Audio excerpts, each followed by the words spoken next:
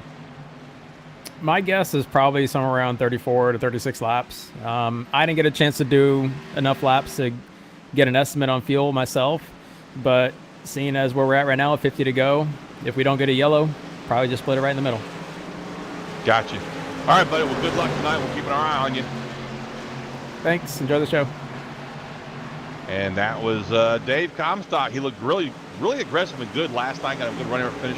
But tonight, mine's going just a little bit tougher. You know, but hey, that's the A car for you. Not the same as the B car. There's a reason we separate them.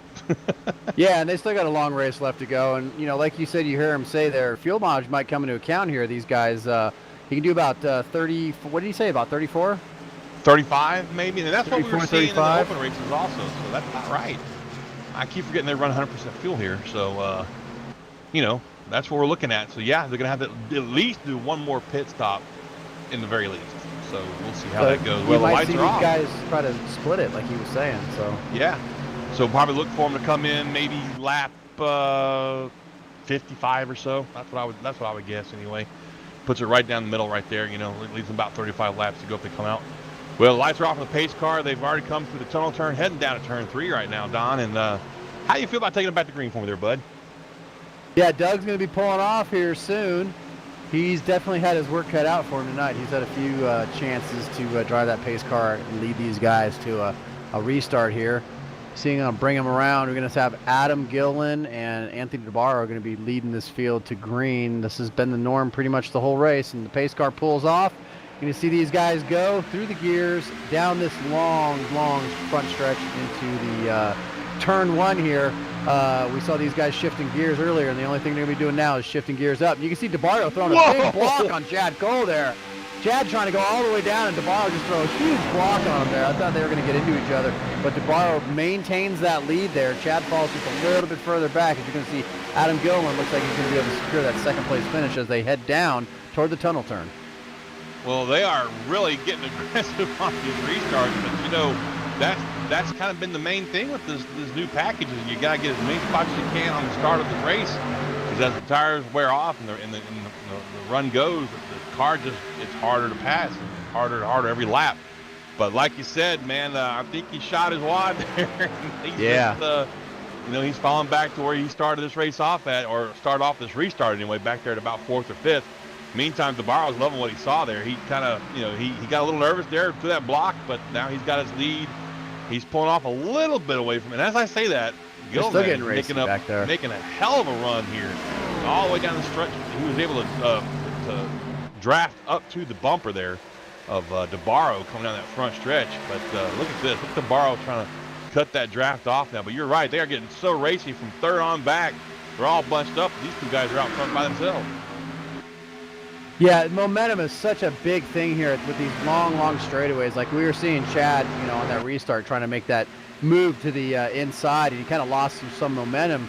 He had to get off the gas a little bit when DeBarro threw that block. But that's the key here, man. You gotta really carry that momentum through these long straightaways, and you guys don't want to get off the gas. That's why you see these guys fanning out and everything else and making the moves that they're making, because they're trying to keep that momentum going all the way through these straights. Yeah, it's the lack of horsepower these cars have now with this new package. A lot of down horsepower, not a lot of horsepower. About 550, somebody told me. So yeah, that's you said it's key to keep your momentum as much as you can. And lifting? What's lifting? I don't know this lifting you're talking about. Exactly, that's the whole. Oh, and there's got a couple of guys got into the wall back here. It looks like. Is that Fuller? No, that wasn't Fuller. It was Doug Roth and Nick Cohan there. They're 3 wide right now, but I was just watching them. Roth got into the wall just a little bit, and Cohan had to make a move to the inside to avoid it. But Roth falling back further now as those guys, they were down there fighting for, I think it was like 11th, 12th, and 13th back there. Well, it looks, and I'm not saying it was intentional, but Fuller came up into the 43 car. I don't think that's what it was looked like there. To me, yeah. And Doug got up into the wall, substantial damage, and what you saw was Cohan trying not to get involved in that mess. Mm-hmm. So he shot all the way down to the inside, and then Fuller came down even further, so Cohan went down even further, but they got the greens. And that's unfortunate for that 43 car. He was looking pretty stout for a while there, but he's got substantial damage now, like you said, and has fallen back to about 16th. Meantime, up front, DeBarro has stretched his lead out to almost half a second last time by, 0.496 seconds. So he's booking. He ain't looking back, man. Thing is, though, how much do you think he's wearing those tires now? Yeah, that's the thing. We're going to have to see. And, it might be. I mean, maybe he's going to split this run in half. So maybe he's being a little bit more aggressive with this run of tires. Who knows? But, so far he's got a commanding lead, and he's getting it done. I mean, these are the two guys so far that have been leading tonight. So we've been able to see Adam get back up to him and make a pass. So we'll have to see how if Adams or if Anthony's going to wear his tires out. Adams is going to be able to catch him. We might even get another yellow. So I think collectively we're on board with Adam Gilliland right now. I think collectively what we're seeing here is a bunch of guys realizing they still have over half this race to go, and maybe trying to stretch the tire wear out just a little bit. Maybe they saw something in the last pit stop or the one before that where they realized the tire wear is a little more than they wanted to see, so they might just be trying to take it easy a little bit. Yeah, I think you might be right, and I think they're just trying to stay in a straight line, like you said, and trying to save those tires a little bit. But it does look like Adams, he's starting to downshift too, so it looks like he's starting to maybe creep up on Anthony's bumper there. But they both downshifting now. Actually, Anthony and Adam are both downshifting right now. So we saw that earlier in the runs that these guys would start downshifting, a few laps into their run. So they're definitely not trying to conserve fuel at all. No, they're not. Excuse me one. But yeah, we see Chad Cole and Timothy Johnson. Those are the two guys, as far as the lead goes, that are having the closest battle right now. Comstock's right back there too. We were talking to him in the booth here earlier. I think he was the one that was talking about he might be splitting these pit stops here with the way the fuel mileage goes. And right now, I mean, Comstock, we talk about him all the time about how he knows how to take care of his race car, take care of his tires and keep his race car clean. And so far, he started 12th and he's running 5th. And I think these guys back here, I think a lot of these guys that are faster are downshifting. So it sounds like Comstock's one of those guys that's downshifting too. Well, that's about the time we saw them start downshifting earlier. We've been, 5-6 laps now under green since that last pit stop. And that's about the time we saw them start downshifting earlier. Now, I'm going to have to admit something here. My Louisiana math bit me in the butt there. 35 laps at the end of this race would actually be lap 45. Yes. So about 7 to 8 laps now, we could see some of these guys start ducking down pit road. Guys like Comstock, who talked about earlier, they think that this might just go green the rest of the way. So I wouldn't be surprised to see them maybe duck down pit road and at least top it off. Now, will they take tires as well? I don't know. Would you take tires? I'd probably take 2 tires if I was going to top off. Might as well. I mean, you're going to be on pit road. You can probably get away with taking 2 tires. The only thing is that might affect the setup of this car a lot just by taking those 2 tires. Exactly. It might get a little bit kind of pushy loose, if you know what I mean. You know, kind of like push up in the corner, but kind of break off a lot too. So get that 4-wheel drift going. Yeah, and I'm not sure, you know, and it might be not only that, you got to think now you're also going to have a weight change in the car. You're going to have tires that are a little bit more worn with a full tank of fuel if you don't take tires. So, I don't know. I just don't have enough experience with this new package here at Pocono to be able to really say. But, I mean, preferably you like to take 4 tires and fuel, but you're also trying to gain positions on the track. So, speaking of positions, you got Adam really pulling up on Anthony here. Yeah, I'm about to say he's kind of cut some ground down there on DeBarro. But I tell you what, I want to focus on that number 28. Oh, he's going car, for a pass now. He's diving down low. Is he? Yeah, I'm sorry. Going for the pass. You're right. there. Yeah, look at that They're right there. Side by side. Anthony's not making it easy 3. for him. They're still fighting. Oh, They're both now look at the drag race down the front stretch. Here we go. These Look guys at are side by side. Anthony's inched him out just a little bit. Side drafting right there. Almost half a car length. Anthony's got him. Have to see who brakes harder into this corner. I mean, I'll tell you what, watch DeBarro on the outside. Right here on the exit of 1, he's going to pull out. I'm telling you. That's what I've noticed in the upper race. A really good run coming off of 1 right there where he was at. Now, the problem is he's got to be able to clear that car on the inside by the time he gets the tunnel turn, because being on the high side of the tunnel turn is not a whole lot of fun right here. He's not going to be able to. He's kind of in the middle right there. And, yeah, coming off right there, you're going to lose momentum. You see him. He pushed up a little bit. But Adam had to kind of tuck. Yeah, Adam had to kind of tuck below him there, but he's still going to give him a shot here. Ooh, look like DeBarro's getting a little loose there. Oh, yeah, he wiggled just a little bit right there. Yeah, he was doing a 4-wheel drift going through that corner. I thought for sure Adam might have get into his rear fender, but Adam looks like he's going to have the momentum going down into turn 1 here. But again, I don't know. We're going to see it again. I'm sorry, I'm looking back. I don't know what happened to the 14 car of Joey Jattina, but he's missing half the front end of that car. Oh, he must have got involved in something there. It looks like he did, because, I mean, he's all tore up. DeBarro, there we go. Yeah, I don't know. Oh, I see what. Oh, wow.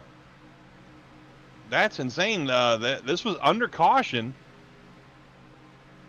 Or was it? No, yeah. Oh, wow. That's a rough hit, man. He got into it with Jose Gonzalez again. Oh, wow.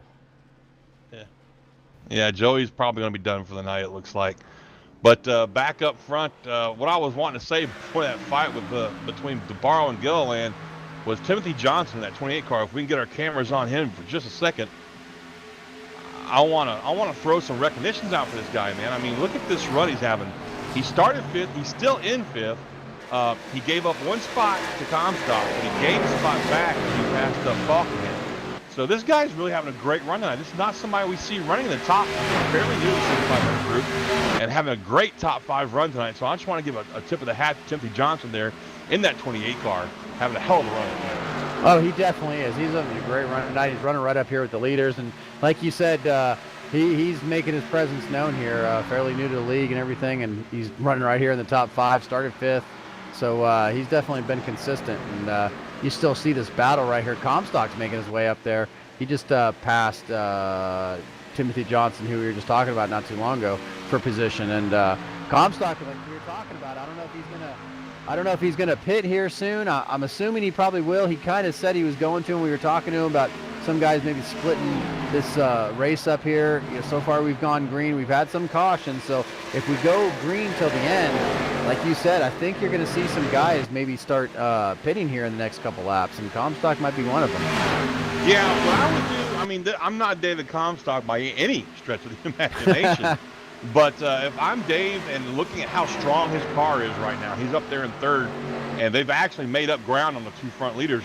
I would probably pit lap 50, because at that point I know that I'm good to go all the way to the end of the race if Definitely. it does stay green, because the when you're running in traffic, the fuel mileage is so iffy.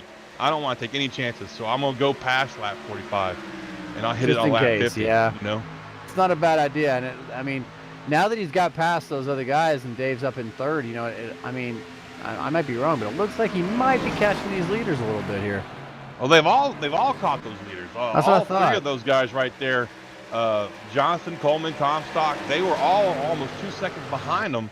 But I think when DeBarro and Gilliland started to fight with each other, they allowed Comstock to get close enough. He's sniffing that draft now, and of course he's pulling 2 guys behind him with him. But look at that, he's definitely closing up. And also, this is Dave Comstock we're talking about. Yeah. This dude knows how to make his tires last He longer than does. anybody I've ever seen. And he's, some guys, oh yeah, I'm gonna save tires, but they do that by falling all the way to the freaking back of the pack, and they don't wind up being a factor later on. But he's not like that. He saves his tires, but at the same time, stays right there in the hunt. That way, he's a factor at the end of the race. And here we are seeing it. We're already past the halfway point. We'll come up on lap 45 right here as they take across the line for lap 45. So that's it. 35 laps. This is the window, Don. We know these guys can go the rest of the way on fuel once they pit. So, who do we see coming in now? Who do you think?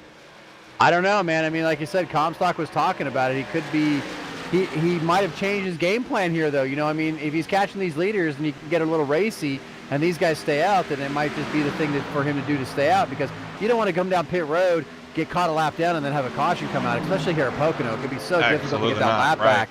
And so I don't know if he wants to risk that. I think it's going to be a matter of what the leaders do, really. If DeBarro or Gillen decide to come in early, I mean, they're going to have to pit before the end anyway, but I think whatever they do, I think they're pretty much going to dictate what the field does. And I think whoever comes down pit road first, whether it be somebody that's further in the back, maybe outside the top 10, I think that's going to start dictating guys coming in. As soon as you see one guy come in, I think you're going to start seeing other guys follow. Absolutely. Now our leaders are fixing to start catching lap traffic also. These are some guys that got wrecked earlier in the race. We were just talking about the 28 car. He has passed the 20 car of Chad Coleman to the 4th spot. So moved Johnson from 5th up to 4th. And this guy is really giving an impressive showing tonight. Real strong car. And here we go. The leaders are passing up the 26 car of Jose Gonzalez, who's got some substantial damage to his car. A little bit off the pace there. He gives them plenty of room to get by. Here comes Comstock trying to make his way by him. Comstock has definitely chipped it into that lead that the 27 car and the 81 car have developed over the last few laps. He's there now, Don. Yeah, he is definitely there. And like you said, Timothy's making his run up here too. And, Timothy, I mean, he might be kind of a stranger to this league, but I do know Timothy from another outside this league and other leagues that I've seen him race in and I've raced with him in. And he's always been a very fast driver. He's always been a guy to compete right there in the top 5. So it's no surprise that he's been able to bring his talents over here to Sim500 and look like he's basically going to be doing the same thing. Like you said, he's having a great run here at Pocono, and he's getting up there. He's trying to get into that draft of Comstock and maybe be able to sneak up on these guys a little bit more. But so far, it just seems like it's the DeBarro and Gillen show as it goes.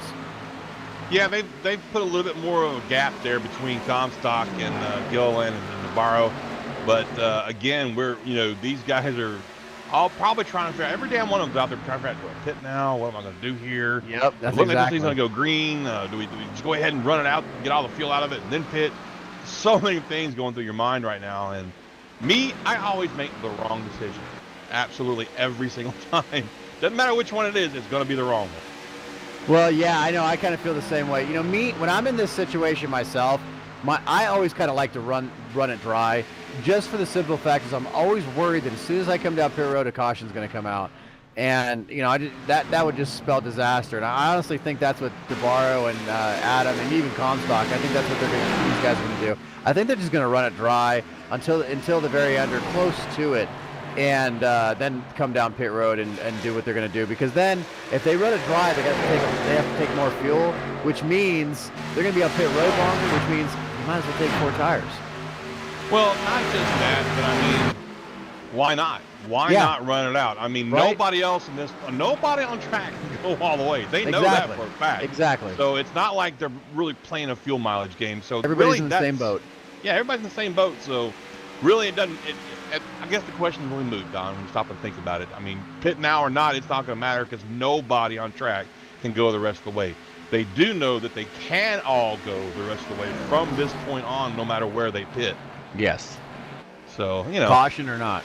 Yeah, exactly. Caution or not, from this point on, no matter where they pit, it'll be their last pit stop. So Definitely. I guess it all just boils down to how much you want to pressure, and how much gas you want to take at that last pit stop and your tires and whatnot. But I don't think we've seen anybody come in yet, actually, have we? No, I was kind of looking through the field, and I don't see anybody that has come down pit road yet or has tried that strategy as of yet.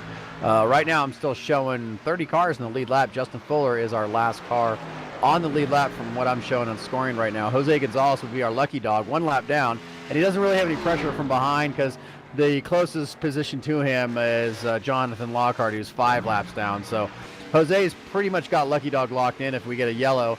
So yeah, I don't think anybody's come down pit road yet. So we'll just see. Like I said, I think it's everybody's pretty much just going to run it dry. So. Yep. Well, let's talk about our top 10 real quick. We've already covered Navarro, Gillan, and Comstock. Johnson up there in 4th. Falkingham in 5th. We got Coleman in 6th. Chad Cole is 7th. Yes, Chad Coleman and a Chad Cole. You should know this by now. Nick Silver in 8th. Treyetz in 9th. And hey, look at that. Our very own SRN Mitch Rollo up to 10th spot from 28th. That's a hell of a good run. Wow, that's a heck of a run, man. Yeah, that's a great absolutely. run for him.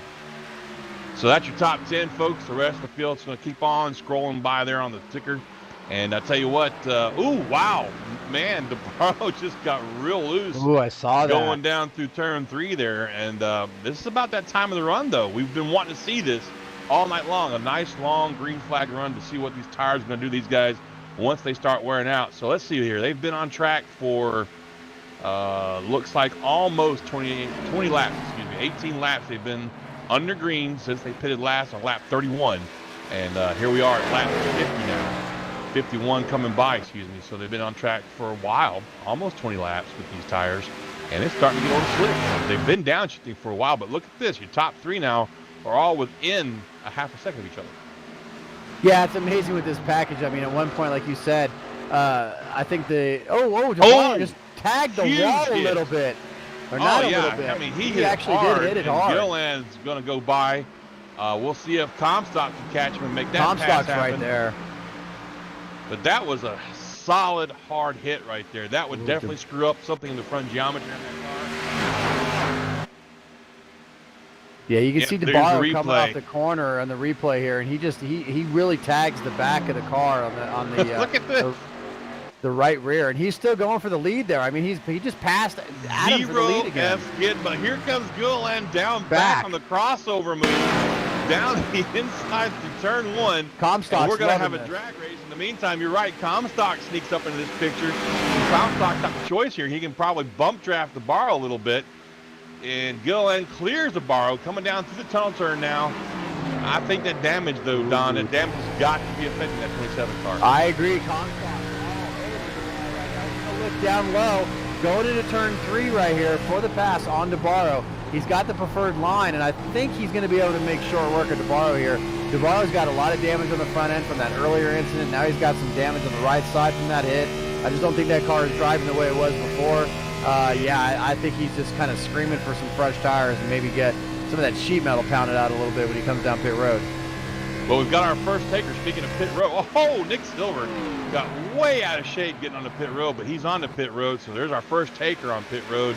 Trying to get tires in the field. We've got another one down there. Looks like that's going to be the, where'd he go? Standish. Nigel Standish in that 09 car.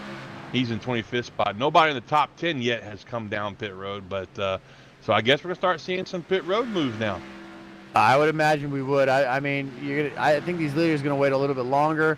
I'm trying to figure out how many laps they would have left. It should be, let's see. When did they pit last? Lap 31, I believe. Yeah, lap 31. So they would have to lap pit 64 somewhere around here there. Comes Comstock. Comstock down pit road. Our leader Comstock's on pit road. Our David Adam Gilliland stays out, but Comstock coming down pit road. Yep. I almost did it. So let's see what Comstock does here. You know that area right there, he just passed that damn pylons out. I actually hit that the other day. I was trying to make changes in the pit stop and wasn't even paying attention. So Dave Comstock gets in right his pit. side's going on. There's his right sides now. And so he's going to take 4, it looks like. Yep, Left he side. takes 4. Yep, he's going to take 4. We see DeBarro and here comes Timothy EJ Johnson passed DeBarro, Anthony DeBarro on track. We were talking about him, 28. He has passed Anthony DeBarro on track. DeBarro's got to be hurting, man. He's got to have some significant damage to the front end geometry on that car. It's plowing, it looks like, on him. He's really having to get out of the gas to make it turn. Falkingham looks like he's going to pass him soon. Yep, Falkingham's going to make quick work and of him too, I Adam believe. Gillen's coming down pit road. Ooh, he gets a little squirrely. I don't know if he got hot on pit road, but he's coming down pit road to the surface of his crew. I imagine he's going to take 4 tires and fuel. He's coming down pit road now looking for his pit stall as we speak. He's got a long way to go as he's going to be all the way at the end of pit road here. Well, that hands Johnston our lead, but oh, wow. Falkingham has caught Johnson. He's making a fight for a lead down there. I don't know what happened there. I'm going to rewind it a little bit. We were watching the pit road battles there, but it just looks like, wow, it just looks like Falkingham used the draft to ease up in there and get alongside of the 28 car of Timothy Johnston and make a fight for that lead, but he's going to fall back to second place right there. So we should see the rest of our field start ducking down pit road, getting 4 tires and fuel. Lap 55 is on the board, folks. That's 25 laps to go in this race. And this will be their final pit stop, barring a caution. And we'll see what happens with that. In the meantime, let's see where... Adam Gillen took 4 tires and fuel. He's already off pit road, getting back up to speed. Yep, he's out of the pits. And, if you do it right and you got a good, smooth pit stop, you won't lose a lap here. That's how big this track is. You'll be further down, the fire order there. So loose. Ooh. He looks like he's about to wreck every lap. Did you see that? I mean, he had to get way out of the gas to keep that car out of the wall back there. He's definitely got some problems going on. He's fighting that car. Here comes Falkingham making a fight down to the inside of the tunnel turn. Going to try and take the lead away from Johnson. Johnson's going to give it to him. Not going to put up a whole lot of fight. And we got a slow car down there on the tunnel turn causing some issues for some guys behind him. Not real sure who that is. He was real slow and off the pace. That's EJ O'Rourke, it looks like. Not sure what happened to EJ, but he's really slow and off the pace right now. I don't think he's blown up. He looks like he's under power. But anyway, so it looks like Johnson's come down pit road. No, he didn't. I'm sorry. I'm looking at the wrong car. No, he's still there. Yeah, he's still there. on track. I was looking at the wrong car. Yeah. So Falkingham got by and takes the lead over from Johnson as they come around the 91 car of Gottschalk. There's somebody we're going to talk about in a while. Nerf. The Nerfinator. Going to pull right up in front of Johnson. I don't think Johnson would appreciate that very much. I don't either. I think Steve just came off the road, didn't he? Yeah, I do believe he did. He should have fresh tires, so he's probably going to be faster than these guys. As you can see right there, yeah, he's getting ready to pull up on the leader here and get his lap back the hard way. Oh, somebody just blew up down there. Oh, yeah, they did. Got a smoker down on the inside. Who is that? Is that Joey Jatina? Might be. He's down on the access road, so there's not going to be a yellow, as you see. Yeah, that's Jatina. Oh, yeah, I think it is Joey, yeah. As Nerf gets his lap back from Danny Falkingham there. I think these guys are going to milk it as long as they possibly can. I agree. He's got a bit of a lead there, about a half a second over Johnson in second place there, but, that could be Johnson just taking it easy on his car, making sure he gets a good finish out of all this. Yeah. He didn't put up a whole lot of fight there, for the lead because he realizes there's still a good 20 laps to go here. But these guys, we should see these last few fellas. I think Ritter in 8th is the last one who actually pitted yet. Maybe Michael. Maybe Ryan, maybe? Because he's in... Yeah, maybe Ryan and Keaton also. Shane Chris Cabot, Scott Simley was one of the first to duck down pit road, I want to say.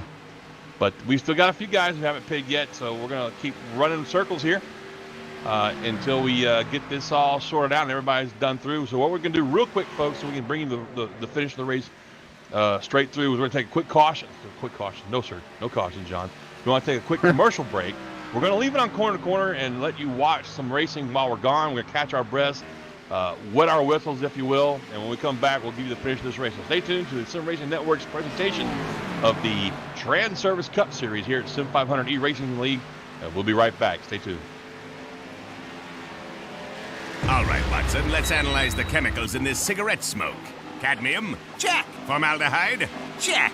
Arsenic? I know this is going on, Sir, Mike, but isn't arsenic what they used in rat poison? No, isn't arsenic what they used in rat poison? Oh, what was I thinking, sir? It's not like we're gonna smoke them. Neither will the rats. Tobacco is no joke. Cigarette smoke has over 7,000 chemicals. Learn more at thefactsnow.com.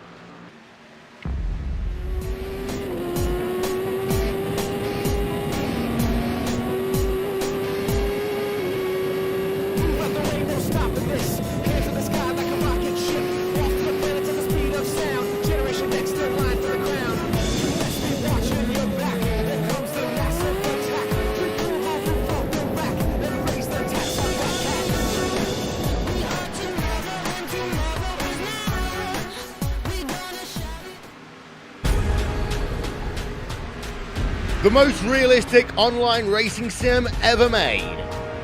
This is iRacing. Detailed laser scan tracks, fully dynamic real world cars, and over 50 series to choose from. 6 online world championships offering over $100,000 in annual prizes. This is the original esport racing game. This is iRacing.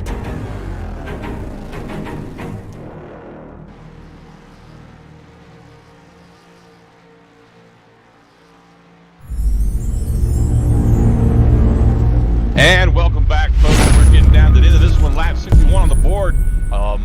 Most of the racers have come down pit road. The front runners, I should say. Trey Edson inherits the lead from Timothy Johnson when Timothy Johnson ducked down pit road.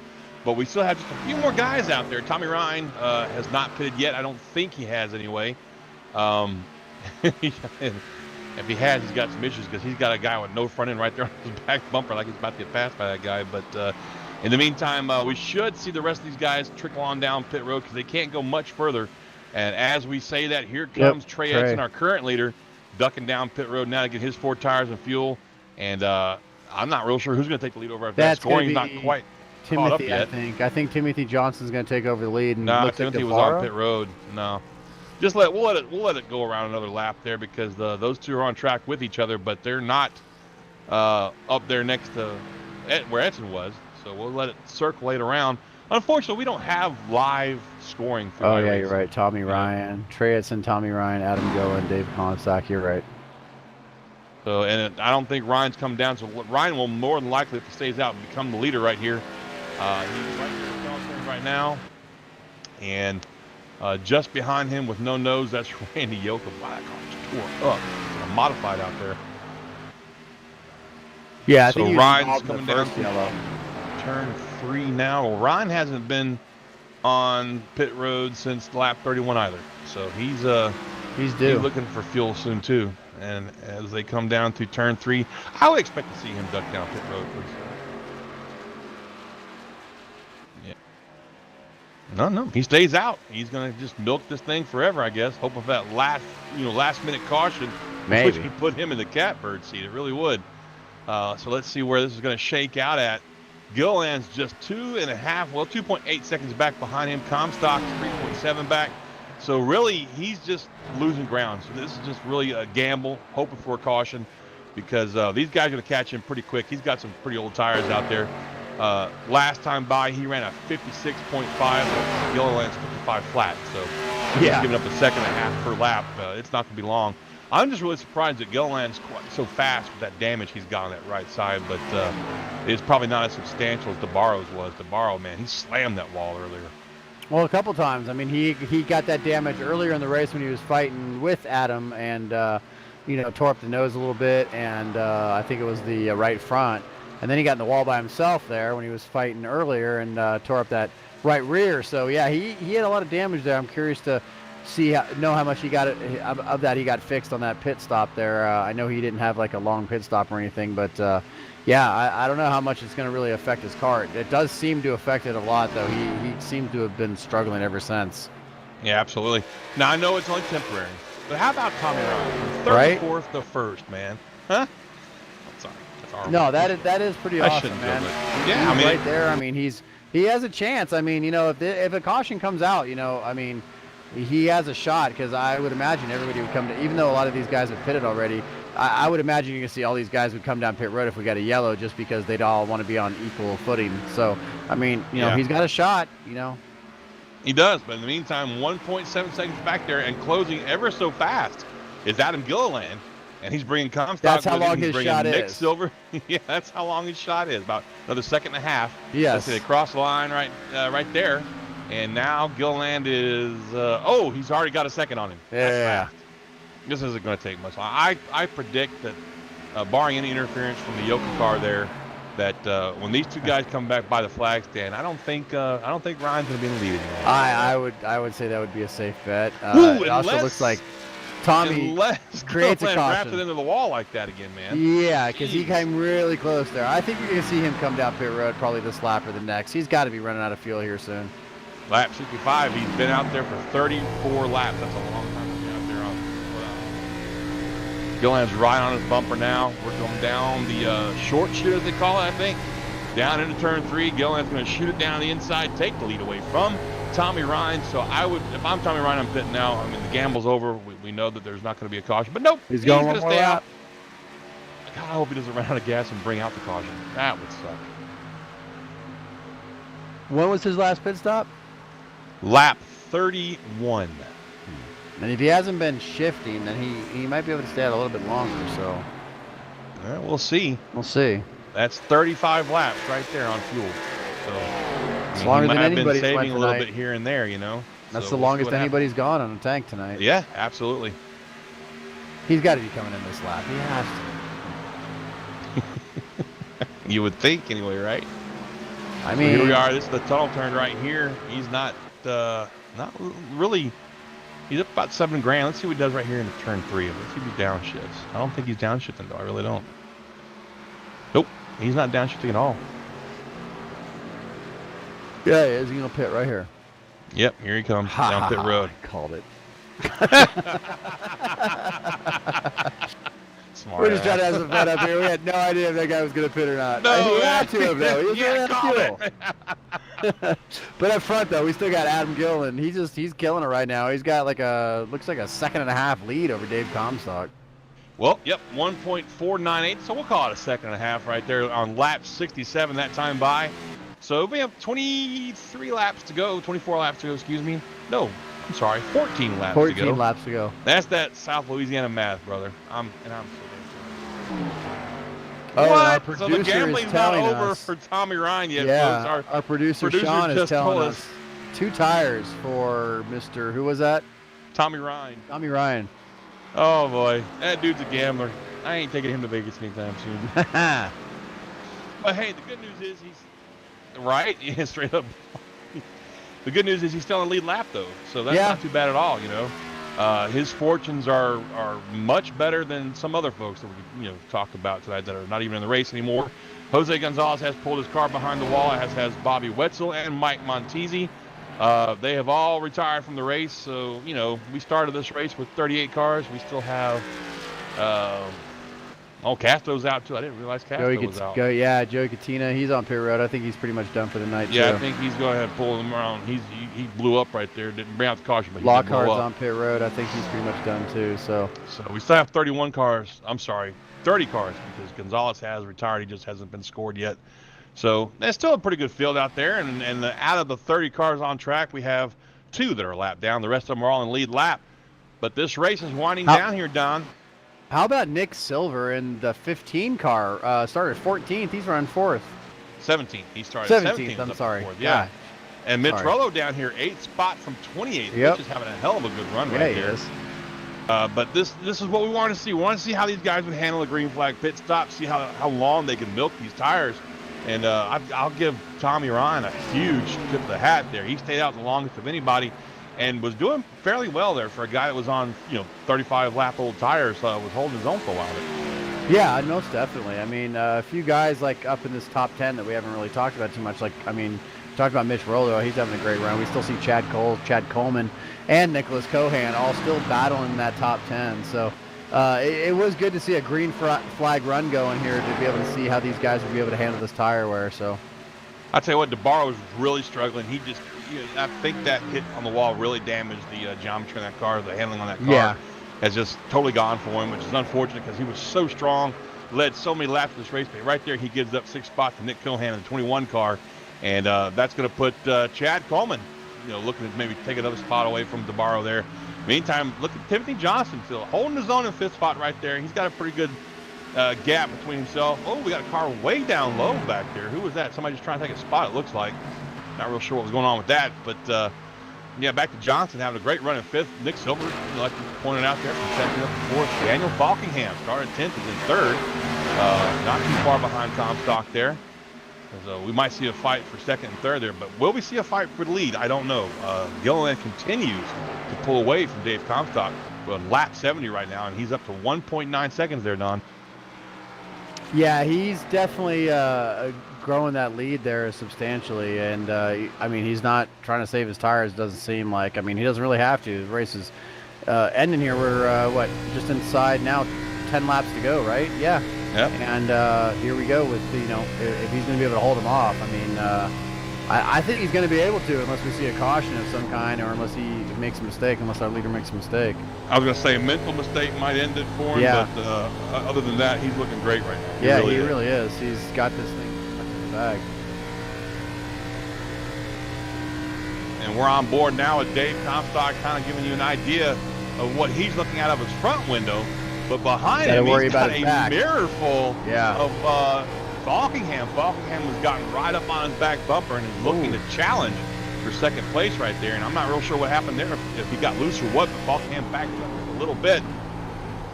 But look at that that groove he takes, that line he takes to turn 3 right there. That's an interesting line, kind of like what I was running. And but he's downshifting definitely in the 3rd gear right there to turn 3. Look at that running right up on the bumper, there. drives up the 42 car, and I think he's going to make the pass right there. Looks going like down it. into 1. Looks Yes, he's he gonna does. Make easy work of Comstock there going into turn 1. And now Comstock's going to be looking at his Falkingham's rear bumper, and yeah, Falkingham gains that 2nd position there for those points. So here we are, about 8.5 laps to go, and I don't know if Falkingham's got time to catch the borrow, but I mean, that's right. Gilliland's got one hell of a lead out there. He's out about 1.8 seconds, almost 2 seconds ahead of those 2 guys behind him. Like you said, I think this is pretty much his race to win or lose. Well, the thing is, and he wants those guys back here in 2nd, and David and Daniel, to be racing, because that's going to slow them down, and he can extend his lead there. So, but it looks like once Falkingham got past Comstock, that he's being able to extend his lead there a little bit. But like you said, I just don't think he's going to have enough time to catch Adam. I really don't. I think that this is that's pretty much going to do it for the win. Now, I just saw something interesting back here. Timothy Johnson and Nick Cohan, and right behind them, Nick Silver. They're all really close to each other. Oh, yeah, they are. See a really good fight for that spot. Moves Johnson up 4th now. They've all gotten by DeBarro. I feel so bad for him. Yeah, DeBarro's having a run. Ever since he's taken those hits, that 2nd hit pretty much, it seemed like it really kind of did his car in there. But his Dizzy Motorsports teammate right there, Nick Cohan, I don't know. He might have enough time to catch the 28 Timothy Johnson there and take away that position. Well, both Cohan and Johnson got by Nick Silver just about a lap or so ago and moved Silver back to 6th. But Cohan's looking great right now. He and Johnson have pretty much damage-free cars, so they've really taken care of their vehicles. Definitely. And they're both looking really, really strong right now. Up front, though, believe it or not, Falkingham is definitely closing the gap on Adam Gilliland right now. He's on their 2nd one back. Actually, you're right. It's visibly, you can really see it now. Actually, yeah, I'm looking at it now. It's under a 2nd, and you can see that he's catching him a little bit more, and he'll really be able to suck up in that draft. And we might just have a fight here in these closing laps here at Pocono. One thing we don't want to see is a yellow, and I see a very slow car down the apron coming through the tunnel turn now. I don't think he's going to have the speed to get all the way around to pit road. Let's see who that is down there. That is the 41 car of E.J. O'Rourke, and he looks like he is definitely off power, and I don't know that he's going to have enough speed. Well, I still hear his motor is still running. His motor is still running. You're right. So hopefully he'll get around and get out of the way there. But back up front, Falkingham's there. 0.4 seconds. He's there. He's there, and he's caught him going down into 1. Oh, he's got a great run. Oh, damn good run coming down into 1 here. Pulls right up on the bumper of the 81 car of Adam Gilliland. Gilliland's got to be worried now. I'm not sure where the hell Daniel Falkingham got this power all of a sudden, but here we go. Down the long pond trail, going down through the tunnel turn, He shoots the inside, going into the tunnel turn. Will he make that pass work? Oh, but look at that. Gilliland back on the outside, pitches him down just a little bit. They're Both of going them were downshifting through there. Wow, that was insane right there. I heard them both Oh, he cuts up in downshift. front of him. Wow, this is a heck of a race here. In the closing laps of this race, Sim500 here at Pocono Speedway, these guys are just killing it right now. Adam Gilliland is not able to hold off Daniel Falkingham, but he's going to try to make a fight back to him. As you can see, these guys are weaving back and forth on the straightaway as they go down into turn 1. Turn 1 for 5 laps to go. Well, that's lap 76 right there at the line. Going down into turn 1, I don't know if Gilliland's got what it takes to get by Falkingham. Falkingham tracked him down, Don, from 2.5 seconds back. So Falkingham's definitely got the better car down. But let's not forget, Adam Gilliland does have some substantial right side damage from an instant earlier. Oh, and behind them, though, we see some cars getting out of shape way back there. I think they're going to keep it green, though. I hope they're going to keep it green. Yes, we do stay green. So coming down to the tunnel turn right now, and look at Falkingham pulling away from Gilliland. Sorry about that. No, go ahead. You're good. No, I thought it was Nick Silver that got involved, but he's fine. Never mind. Okay. Well, I don't know what happened to Timothy Johnson's car, but he's got substantial damage. He did let Cohan get by him, though, so moved Johnson back to 5th and Cohan up to 4th. I'm thinking maybe that Johnson probably slipped into the wall there and allowed Cohan to get by, but he's still got a good strong run going. Excuse me. Back time up front, though, Falkingham is definitely stepping out. He looks like he's got a nice lead over Gilliland. Man, you talk about a guy coming from nowhere. I mean, he's been in the top 10 all night, hasn't gone too far, but all of a sudden, just a very late race charge for that number 39 of Daniel Falkingham. Yeah, we pretty much put a fork in this race. We thought it was done. I mean, we thought Adam was gonna have this win, but Daniel coming back from so far. I mean, like he's at 2 seconds back and passed him with style. I mean, just went by him like nothing, and now he's got a heck of a lead on him. And on these closing laps, we're only gonna have a couple laps left here. Looks like Daniel's pretty much gonna wrap this one up. Absolutely. I'm so surprised at that. I just didn't see this coming. We were talking about all these guys doing these green flag pit stops, and I mean, when Tommy Ryan came down pit road for his green flag pit stop, I believe Falkingham was, I don't know, I want to say, I don't even remember where he was at now. I lost my train of thought. I'm so sorry. He wasn't leading. I know that much. He was very far behind Gilliland and Comstock. Oh, he made up a lot of time. I mean, he had an excellent pit stop. He just timed it right, and he was just able to dominate and put himself in this position here. So I mean, early on, his car. I mean, there's no scratches on it at all. No. He really took care of it. Early on, we were talking about Adam Gilliland and Anthony DeBarro, and DeBarro had his bad luck, and now he's marred back there in 7th. But we never really expected Falkingham to just turn the power on like he did here in these closing laps, and it looks like he's going to be wrapping this thing up as we're going to have I think 2 to go here. Yep, they cross the line for popsicle sticks, 2 to go, and Falkingham has a really good lead, 1.8 seconds over Adam Gilliland. Dave Comstock in 3rd, Cohan 4th, Timothy Johnson still only down 5th, Trey Edson in 6th, DeBarro 7th, Chad Cole 8th, Nick Silver 9th, and Chad Coleman 10th. And folks, this has been quite a surprising finish of this race. I'm not saying Falkingham's not a good driver. He's got a few wins already, both in this series and the Xfinity Series, but he just wasn't somebody we were looking at for the win. He wasn't in the picture at all. We figured it was going to be down between Gilliland and Comstock and maybe DeBarro, but DeBarro, he just hit that wall one too many times there and damaged his car too much.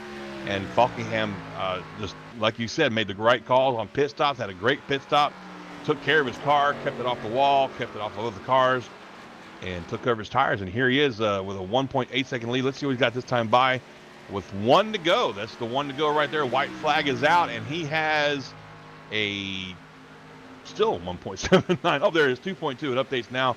2.2 second lead over Adam Gilliland. So, Don, this is his race, man. All he has to do is just 2 more corners, and he's got it. Yeah, he's going to be bringing this thing home to a win. And, it's not that, we didn't think Daniel could pull off the win. It was just more of the domination by Adam and Anthony DeBarro early on, and then we saw Dave Comstock come into the picture here. But Daniel just played the strategy right. Early on, we had some cautions, but we had these long green flag stop here that we had, and that just really worked out in Daniel's favor, as he's going to be able to bring home this number 39 car to victory lane. He's got 1 more turn. He's going to come out of turn 3 and go down that long straightaway one last time to be able to bring home this checkered flag for that number 39 car. Lucky for him, the finish line right there. Boom, there it is. He's got the win. So second place is Adam Gilliland. Third place, David Comstock. Fourth, Nick Cohan. Fifth, Timothy Johnson. Let's give a shout out to that guy. Great run for him. Trey Edson, sixth. Anthony DeBarro, seventh. Chad Cole, eighth. Chad Coleman, ninth. Nick Silver, 10th. And Mitch Rollo just edged out right there for that top 10 he was looking for. Comes home in 11th. The rest of the field will scroll by, folks. We're going to get everybody slowed down here and catch up with them as soon as we can and give you some great interviews for the post-race show here, so stay tuned. We're going to leave it on corner to corner while you watch Falkingham burn his tires down. When we come back, we'll get you top 3 interviews, and we'll wrap it up. Stay tuned to the Sim Racing Network. We'll be right back. All right, Watson, let's analyze the chemicals in this cigarette smoke. Cadmium? Check. Formaldehyde? Check. Arsenic? Sir, isn't arsenic what they used in rat poison? Yeah, isn't arsenic what they used in rat poison? Oh, what was I thinking, sir? It's not like we're gonna smoke them. Neither will the rats. Tobacco is no joke. Cigarette smoke has over 7,000 chemicals. Learn more at thefactsnow.com.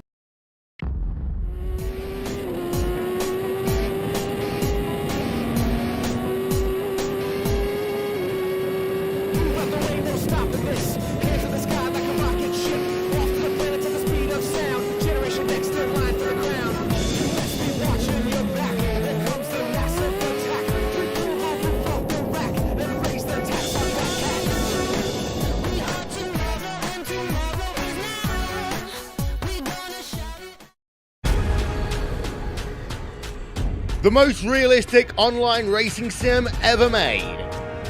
This is iRacing.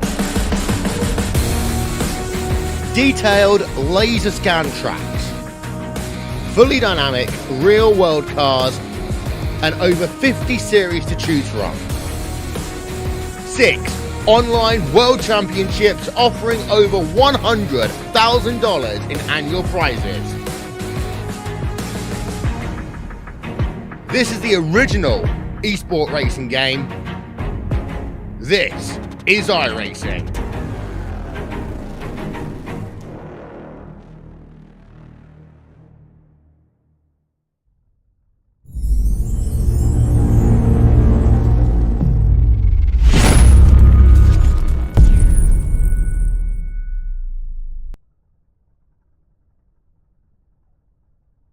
And welcome back once again, folks, to the Sim Racing Network's presentation of the Transervice Cup Series for the Sim500 Esports League.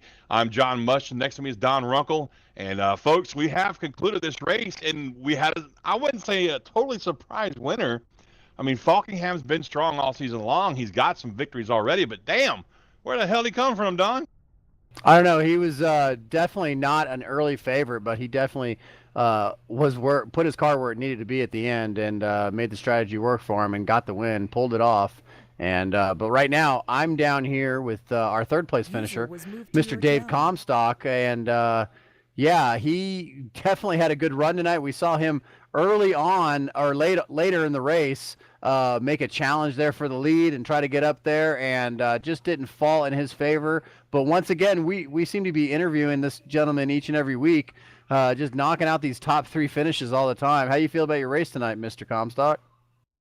It was good until I decided I wanted to put it into the wall off of turn 3 when I was in position to take the lead once pit stop cycled through. So besides that, everything else was good, and just disappointed in myself that I did that. Just was cruising along and letting it track out and float out off the corner and just let it go too far. So I don't know if I would have had a chance to hold Daniel off there at the end with his fresh tires that he had, because he pitted a few laps after us.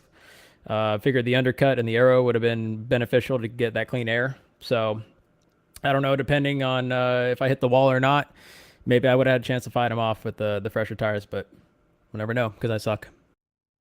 I wouldn't say that, man. I understand you're disappointed. How much were the tires really a factor, or did they fall off a whole lot here at Pocono tonight with this new package? Didn't fall off terribly. It did fall off a good amount. I mean, we only went, 23, 24 laps on tires, so that's maybe 3/4 tank is where we were at when we pitted. So it was, I'd say, with the way it was going, it was similar to how it was with the Xfinity car last night as far as the tire wear would go, but you got a lot more left side tire wear just because this thing is just hooked up as far as grip goes with the aero on the car. So still not a big fan of the aero. Don't like it. Don't like the limited horsepower because I just feel like you're limited as a driver to be able to showcase your talents. Yeah, I understand that. A lot of guys aren't too big of a fan of this new package, but do you got anybody that you want to thank, any sponsors, anybody that might be watching that you want to mention tonight? Yeah, everybody Aftermath Motorsports, all of us working together every race, every week. Thanks for all their support. RacingBids.com. Go to Facebook.com and search up Racing Bids. We got live auctions every Tuesday and Thursday. Real cool racing and NASCAR merchandise and stuff. Die-cast hero cards, hats, T-shirts, trading cards, all kinds of really neat stuff on there. So go check them out on Facebook, RacingBids.com. Carolina Doors and Windows for being on the hood and all their support. Gary Mercer Trucking, Moss Energy, JDR Graphics for paint my cars, making me look awesome every week, despite me hitting the wall and tearing it up this week. You guys are broadcasting Transervice for sponsoring the series here. All the admins at Sim500, all the fans out there watching, friends. Thank you guys. Yeah, we appreciate the great show you put on for us, David. That's your third place finisher, the number 42 car, Mr. David Comstock. He always looks strong. He underplays himself. Always. That dude's such a beast. Hey, did you find Adam yet? Yeah, I'm down here with Adam, also Mr. Adam Gillen, our second place finisher. For a while there, we thought it was going to be the Anthony and Adam show, the way these guys were battling early on, and Anthony had some bad luck, but Adam was able to still battle on and get up there in second place finish.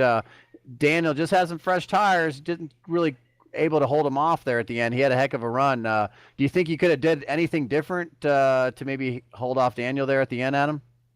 Yeah, I think if I wouldn't hit the wall, I probably could have done something a little different. After we came out of pit road there, probably the second lap out of pit road on tires, I popped the wall on entry into 3 and kind of put me down on the straightaways a little bit. And then David actually did the same thing a couple laps later. So Daniel definitely earned that one, but we made it a lot easier for him, both, damaging our race cars.